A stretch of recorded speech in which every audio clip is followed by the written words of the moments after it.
Et bonjour, bonsoir, les aléas du direct, TVCE qui fait sa rentrée depuis lundi. On ne change pas, une équipe qui gagne. Toujours votre émission de proximité. Je vous donne le sommaire ce soir. Sur le plateau, nous sommes un petit peu plus nombreux que prévu. Nous avons Noblesse sur le plateau, qui est avec nous, qui est un aigle. Bonsoir. Bonsoir. Bienvenue David, vous êtes le dresseur, tant qu'à faire. Tout à fait, fauconnier, oui. Vous êtes fauconnier, exactement, et vous allez nous parler des spectacles de faucons, et pas que vous faites du côté d'Aspirant, entre Clermont, l'Hérault et Pézenas, que vous organisez à partir du 21 septembre, d'ailleurs tous les dimanches. On va voir des images de tout cela et on va parler de votre élevage. Tout le monde ne connaît pas forcément tout cela. On connaît un peu plus effectivement les joutes après le grand succès de la Saint-Louis, direction Palavas-les-Flots. Pour les joutes, c'est dimanche, ça fait dimanche après-midi, au bord du canal. On en parle ce soir avec David April sur le plateau. Bonsoir David. Le gagnant de la Saint-Louis 2009-2013. Nous avons également Jérôme Ortega de la communication, mais vous êtes palavasien comme tous les deux et vous êtes jouteur également. Images, photos et surtout le programme dans un instant. Le programme de 2 soirées pour le Sonica Open Air 15e édition. C'est de la musique, 9 groupes avec un programme éclectique, mais surtout bien rock, ce qui fait la particularité de ce festival entre la Maison pour tous Voltaire et l'Esplanade Charles de Gaulle ce week-end. Et puis ma petite chronique Nico que j'aime bien, c'est la chronique coup de cœur, un petit resto comme dame mon Nico. Eh oui, bonsoir Julien, je vais vous amener dans une belle crêperie bretonne. On va aller au Casseroles en Folie, c'est dans l'écusson de Montpellier. Et je voulais faire un petit mot puisque c'est la 5e saison que je suis là. Je suis ravi pour rentamer cette belle saison des aléas du direct. Eh ben merci beaucoup mon Nico. T'es bien installé toi entre un oui, aigle tout et va un bien. jouteur. Je suis juste à côté.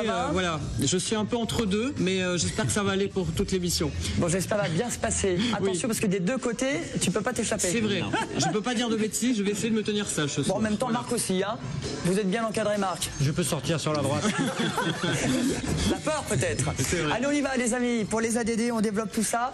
On va parler justement des directions Aspirant. Alors Aspirant, c'est dans l'Hérault, entre Clermont et Pézenas, je le disais. Vous êtes dresseur depuis une bonne quinzaine d'années maintenant. Tout à fait, voilà. Ça fait 15 ans qu'on fait du dressage animalier, donc que ce soit en fauconnerie ou après chevaux et autres animaux, tous les animaux de la ferme. Avec Audrey, votre épouse. Tout à fait.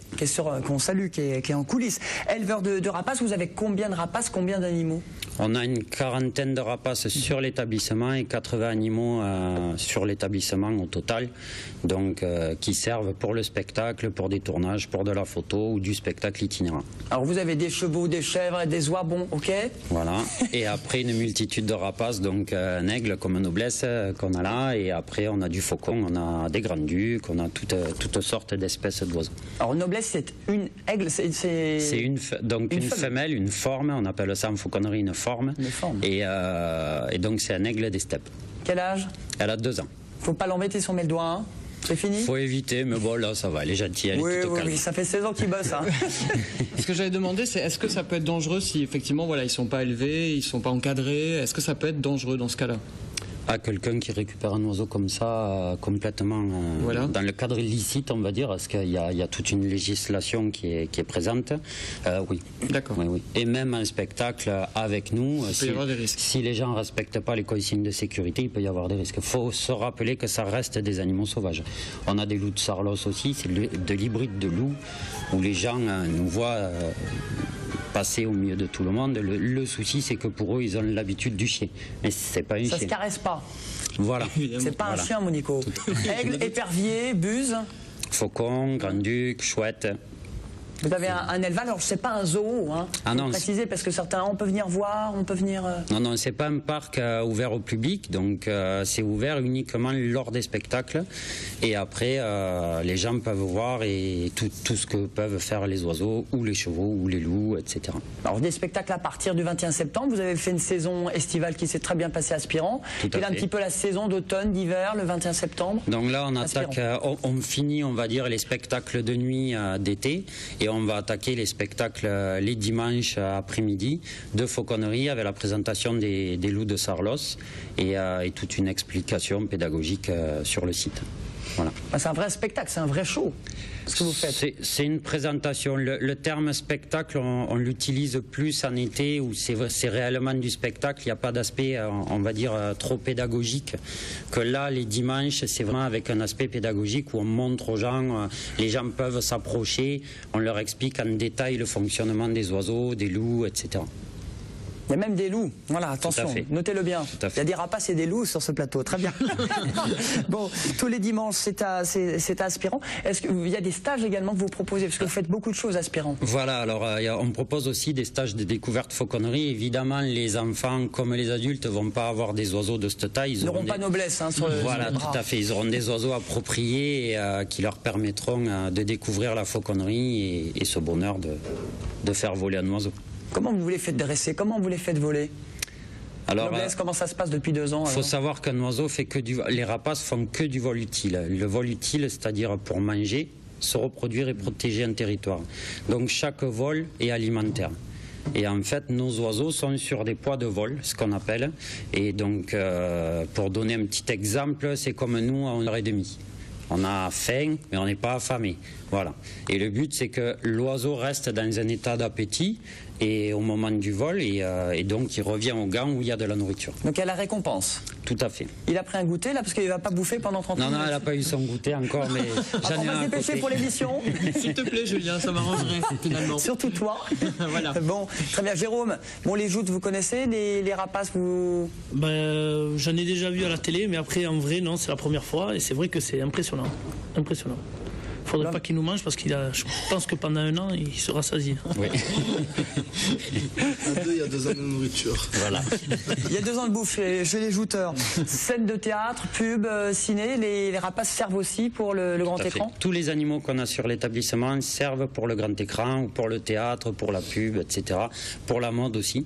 Donc tout ce qui est photo de mode et avec de l'image d'oiseaux en vol avec des mannequins, etc. Il y a un film au Cap d'Agde, justement, tournage? Alors là, c'est une scène de théâtre avec un film qui est en arrière-plan et où on a un grand-duc et un aigle qui volent dessus. Bon, rendez-vous Aspirant chez vous. Et puis rendez-vous, là, l'intérêt, si vous voulez faire des surprises lors des fêtes, des mariages ou autre chose, ou même des agglomérations des villes qui veulent faire un spectacle. Voilà. Vous êtes en Suisse, je crois, ce week-end. Oui. On vous contacte parce que vous faites aussi des spectacles extérieurs. Alors voilà, on se déplace en extérieur. On a tout un catalogue d'animations à proposer. Et après, que ça soit pour du privé ou pour des agglomérations ou quoi que ce soit, on peut leur proposer une multitude de choses. Donc ça peut être animalier. Après, on a des danseurs de feu, on a des échassiers, on a des musiciens, on travaille avec tout un groupe. Et vous avez Noblesse également? Oui, voilà, en général, elle est avec nous à chaque fois. À la maison aussi, elle dort avec vous? Non, elle a sa volière, elle a son intimité. T'imagines avec le chat? Noblesse, viens. Bon, très bien, merci beaucoup. Depuis 16 ans maintenant, mais depuis combien de temps Aspirant? Ça fait 2 ans et demi. On arrive de 7 ans de tournée. Bon, voilà. Ça mérite d'être connu aussi, de dire il n'y a pas besoin d'aller à l'autre bout de la France, ou en montagne, ou dans les Alpes. Des fois, on peut venir à une bonne demi-heure de Montpellier. À Aspirant, une demi-heure et avoir le plaisir de voir tout ça. Bon, on continue les ADD, merci beaucoup. Merci si jamais il y a un souci, tenez-nous au courant. Monico, c'est à toi, on va parler de bouffe. Oui. Tu n'as pas mis de bouffe sur le plateau. Non, heureusement. C'est la chronique coup de cœur de Nicolas Fonzik.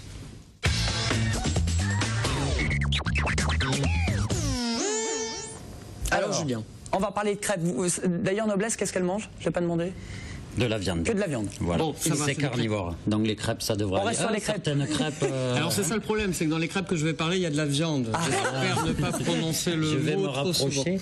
Voilà, je ne vais pas trop dire le mot. On va passer vite à autre chose. Alors 5e saison que je suis avec vous. Alors ça me fait très plaisir. Et je vous avais parlé justement, j'ai jamais répété un restaurant ou un bar ou une boutique que je vous ai conseillé sur Montpellier. Mais là, je fais vraiment un cas exceptionnel. Voilà, pourquoi? Parce que je vous avais parlé de cette crêperie bretonne qui s'appelle les Casseroles en Folie, qui était donc du côté de la rue Saint-Côme, dans l'écusson de Montpellier, et ils ont ouvert un 2e restaurant, et cette fois-ci c'était aux 5 places de la Chapelle-Neuve. C'est Olivier Mourad qui vous accueille toujours, mais il y avait tellement de monde, il y a eu tellement, voilà, ça a tellement parlé sur Montpellier que tout le monde allait dans cette crêperie, c'était plein, même si vous appelez à 19h c'était déjà trop tard, donc maintenant ils ont ouvert ce 2e restaurant, en plus du côté de la place de la Chapelle-Neuve, il faut dire, le cadre est exceptionnel, surtout en été, parce que voilà, il y a une belle terrasse, il y a un beau extérieur, on peut s'installer tranquillement.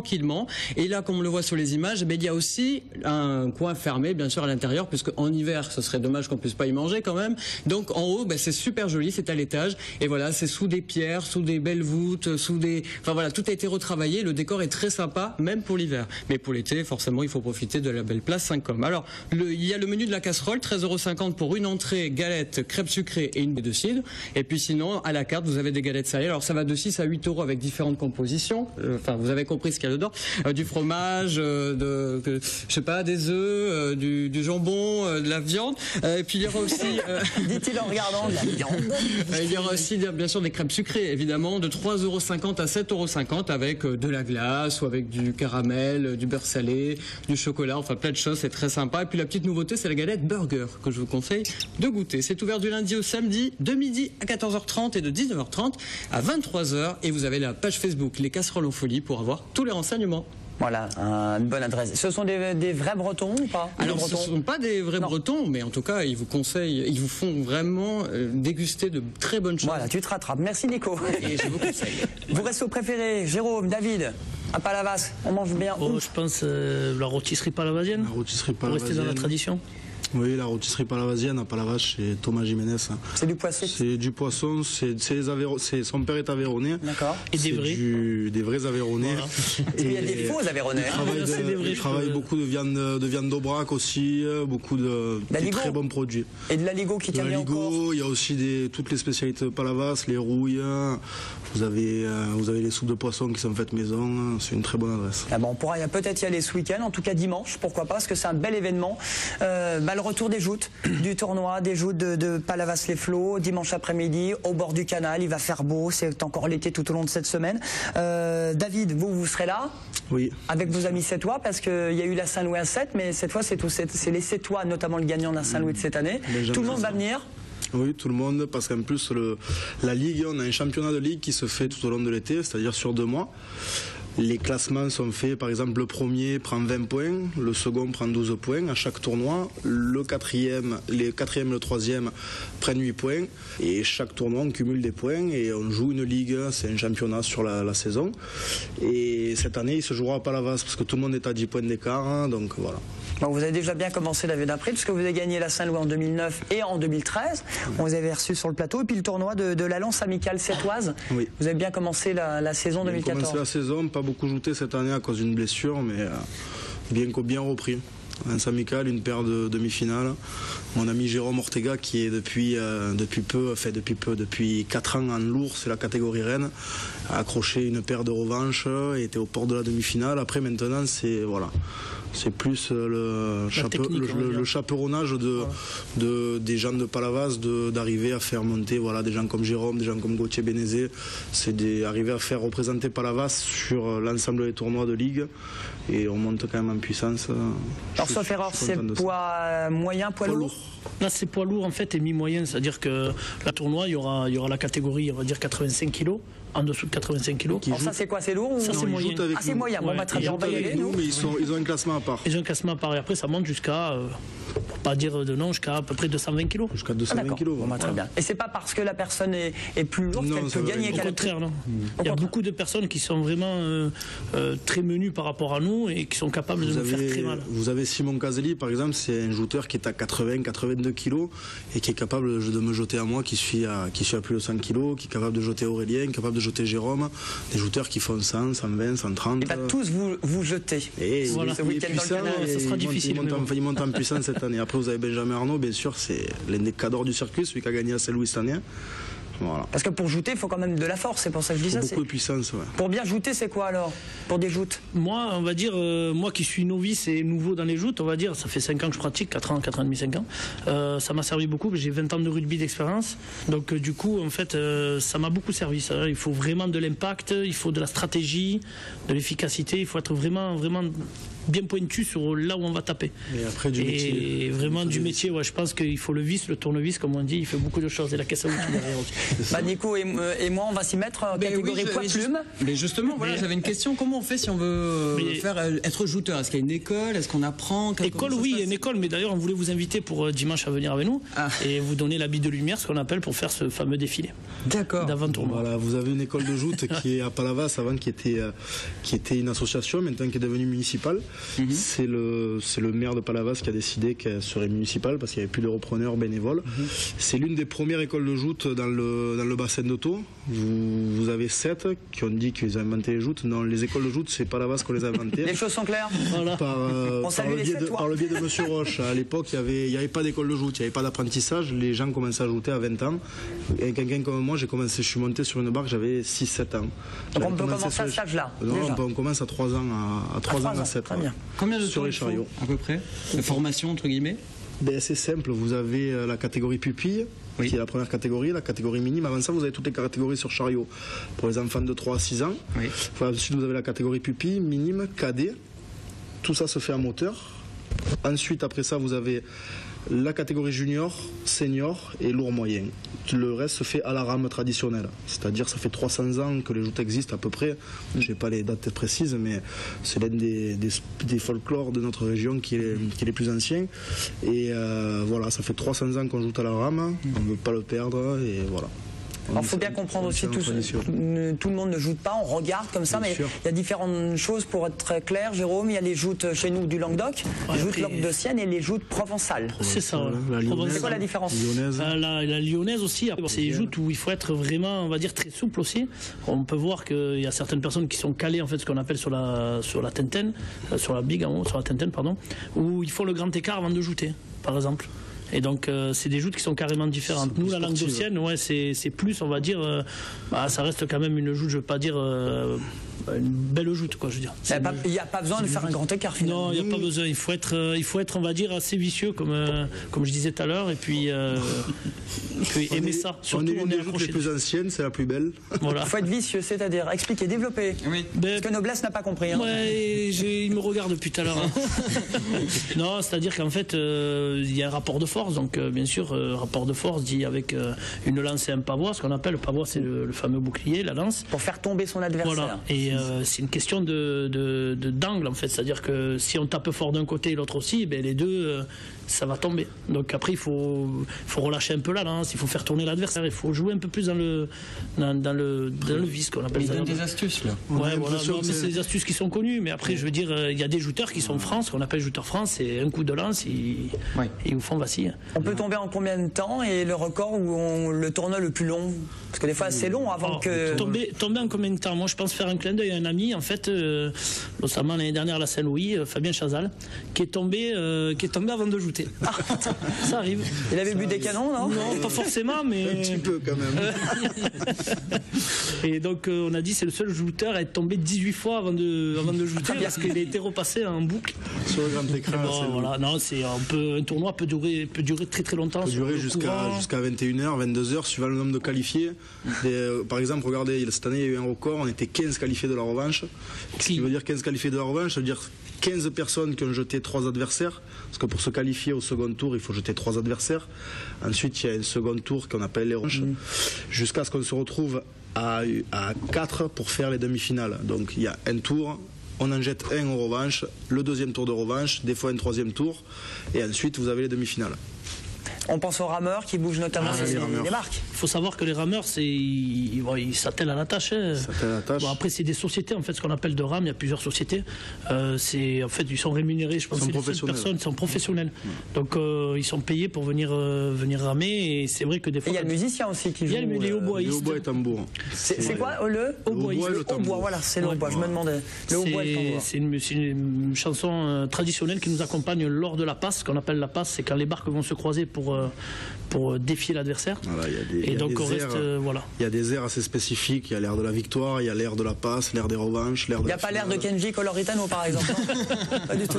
Pas du tout. C'était hier ça, Julien. Ça reste quand même, on est des gens du 21e siècle, mais on reste avec des traditions qu'on aimerait voir perdurer. Justement, si demain on perd les hautbois, si on perd les rameurs, on n'arrivera pas à continuer les joutes, je pense. Bon, rendez-vous ce week-end, dimanche, 15h. À 15h, ouais. Avec 2 défilés pour terminer, Jérôme. C'est ça, le premier défilé est à 11h pour tous les amis en fait qui vont venir. Un défilé de gala, quoi. Voilà, c'est un défilé de gala à 11h, donc on part de la mairie, et le deuxième défilé c'est 14h30 avant d'aller au combat, ce qu'on appelle. Donc c'est le deuxième défilé, voilà. Voilà, et puis il y a le repas à midi. Bon, le repas à midi pour les invités, bien sûr, l'apéritif qui va suivre avec. Pas avant de jouter, c'est noté? Non. Voilà. Et voilà, donc on va remercier aussi juste tous les sponsors qui nous permettent d'avancer à la lance sportive palavasienne. Voilà, donc ils se reconnaîtront, il y en a tellement, on ne pourra pas les citer, mais voilà. C'est notre essence de la saison en fait, c'est ce qui nous permet de faire tous nos tournois. Allez, on salue tous les palavasiens. Le monsieur le maire, Christian Jean-Jean, qui est sponsor des aléas du direct, c'est le business. Une petite question d'avis, si on vous demande par exemple de faire un spectacle avec Noblesse pour des joutes, vous le feriez? C'est des choses qui peuvent se faire, oui, bien sûr. Bien sûr. Ouais. Même sur la mer, en mer, on travaille avec d'autres aigles. En fait, avec des aigles pêcheurs, le pigargue, et donc c'est un vol qui se fait au-dessus. Il n'y a pas de souci. Bon, si jamais vous voulez des animations à Palavas l'année prochaine. Pourquoi pas, on va prendre rendez-vous, on aime bien innover un peu, donc nous les Palavasiens, on aime bien innover, donc pourquoi pas. C'est des choses à regarder avec grand plaisir. Merci. Allez, retour à Montpellier avec, pour terminer les ADD, 2 soirées pour le Subsonica Open Air, 15e édition, qui est un joli festival marqué de l'association Lola Product. Alors déjà, un mot sur cette assoce, parce qu'elle a la particularité de mettre en valeur les talents, mais pas uniquement les talents régionaux. L'association Lola Product existe depuis 91 et depuis 2001, donc on a un local qui s'appelle le Subsonic, derrière la gare à Montpellier, donc qui est un peu un local d'effervescence musicale, un lieu de production, un lieu de répète, un lieu de répétition pour à peu près 150 groupes, donc de la région principalement. Et donc depuis l'ouverture de ce local en 2001, on propose ce petit festival open air sur l'esplanade du Général de Gaulle, donc à Montpellier, début septembre. Et donc cette année, exceptionnellement, on va faire une deuxième soirée en Open Day, donc en avant-première de ce mini-festival. Parce que d'habitude, une soirée, là, c'est vendredi, samedi. Oui, c'est un festival, c'est un bien grand mot, c'est donc une soirée de présentation de groupes, notamment qui répètent dans nos locaux du Subsonic. Alors c'est pas au Subsonic, Marc, hein, justement, vous avez pris le nom la Subsonica, donc qui est donc sur l'esplanade du centre-ville. Donc ça c'est le samedi, Charles de Gaulle. Alors ça c'est samedi, voilà, l'esplanade du Général de Gaulle, où il y a les estivales. Là on est dans une toute autre ambiance. C'est la veille. Les estivales c'est vendredi et vous c'est samedi. Tout à fait. Tout à fait. Et vendredi justement, alors vendredi soir, il y aura donc après-demain une soirée donc à la Maison pour tous Voltaire. Donc celle qui est située Arrêt-tram Voltaire. Arrêt-tram Voltaire. Près du commissariat, ça vous dit quelque chose? Voilà. Il y a 9 groupes en tout. C'est dans ce quartier-là. Il y aura donc 4 groupes vendredi et 5 groupes samedi. Comme traditionnellement sur ce mini-festival, on reçoit des étrangers. Il y aura par exemple les Sikiena de Hambourg vendredi, ou Morning City de Bruxelles samedi. Donc, il y a des Montpelliérains également. Alors il y a bien sûr des groupes Montpelliérains. J'en fais partie. Je vais jouer vendredi avec mon groupe, donc Sonic Angels. Et il y a aussi un groupe qui s'appelle Ophoam qui jouera samedi, donc qui est aussi un groupe qui tourne depuis quelques années, de nombreux disques, de nombreux concerts, etc. Il y a My Red Blue Cadillac qui sera aussi, là vendredi. Vendredi, c'est eux qui ouvriront la soirée, donc aux alentours de 20h, 20h30. Voilà pour l'ensemble de ces groupes qui seront là. On va peut-être les écouter, ces sonorités-là. C'est un groupe de Montpellier, justement. My Red Blue Cadillac, exactement. Un duo de Montpellier. Parce que la prog, elle est éclectique, mais elle reste quand même... Elle est éclectique, mais elle reste quand même, bien sûr, rock et rock, on va dire, underground. Voilà. On écoute quelques secondes? Tout à fait.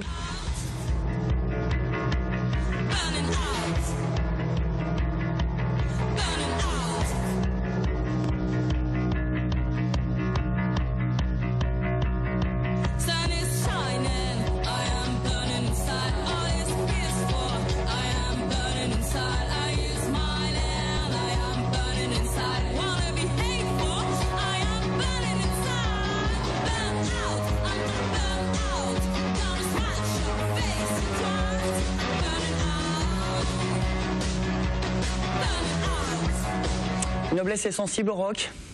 Elle aime ça. C'est ce qu'on discutait. Mais oui, elle m'a fait une confidence, elle m'a dit qu'elle dormait. Elle était en train de s'endormir là, et puis tout d'un coup. On lui a foutu McGrath Blue Cadillac dans les oreilles. Voilà, tout à fait. Bon, ce sera vendredi à la maison pour tous Voltaire, et puis samedi, Esplanade Charles de Gaulle, pas mal de choses avec une soirée de plus pour ce festival Subsonic qui fait sa rentrée finalement. C'est un peu la rentrée rock de Montpellier, donc un peu le rendez-vous de la rentrée pour de nombreux musiciens. Voilà, le Subsonic étant aussi un lieu de rencontre, non seulement du quartier de la Gare, mais aussi sur la ville, donc pour les amateurs de la culture rock. Voilà, on peut rejoindre votre association d'ailleurs. Tout à fait, donc le Subsonic est ouvert tous les jours de 14h à 22h, bon, groupe qui viennent répéter, mais aussi il y a une buvette associative, on peut y trouver des musiciens pour de nouvelles expériences. C'est gratuit, vendredi, samedi Vendredi, il y aura un PAF de 5 € et samedi, bien sûr, c'est gratuit. Voilà, sur l'esplanade Charles de Gaulle au pied du Corum pour Subsonica, ce rendez-vous avec TV Sud pour ce festival. Merci beaucoup, vive le rock, vive les rapaces. Merci beaucoup. On va pas le crier trop fort, mais en tout cas, vive Noblesse. À bientôt sur Aspirant. Monico, vive les galettes. Eh ben oui, de bonnes crêpes.